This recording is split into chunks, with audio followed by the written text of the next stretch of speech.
Electric versus Gas, Mini Bike Edition. Today, dirt bike dads are going to give you their initial thoughts on a comparison of the KLX 140 from Kawasaki, the CRF 125 from Honda, and the Talaria MX4 Sting R. In order to find out the answer as to which of these bikes is best, of course we had to start with a drag race to determine the answer. And there you have it. Just go buy an e-bike, a Talaria MX4 or better. But wait a minute, is there more to the story?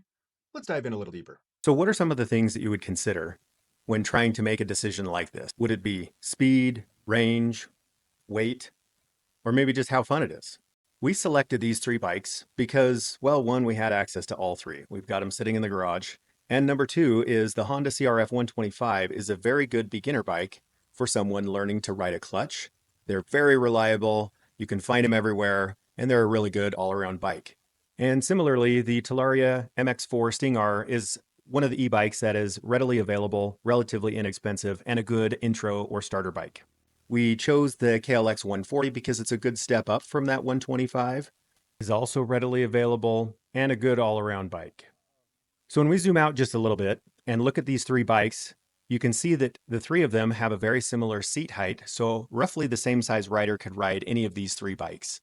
That was pretty important for us. They also have relatively similar performance numbers on paper, which makes the problem a little bit more interesting to look at. Okay, enough yapping. I can sense the average gal cringing right now. After asking ourselves some of these questions, what are we using this bike for? What type of riding are we doing? Are we doing slow technical stuff? Are we out in the boonies? Are we riding near other people? And the reason we asked that was, does the noise matter? Does the range matter? Does the weight matter for what we're doing? And I think the summary, as you can see here, comes down to what type of riding are you doing? Are you doing true off-roading where you're miles and miles away from civilization?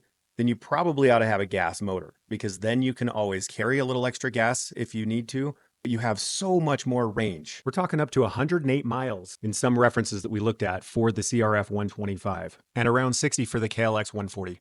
Whereas the Talaria, 53 miles, and that's probably on the high side based on very conservative riding, which is not the kind of riding that you would typically be doing. However, if you are riding on a track next to your house in a neighborhood, the Talaria might be exactly what you're looking for. So in summary, our recommendation that you should play for your wife is go ahead and buy both, a gas and electric.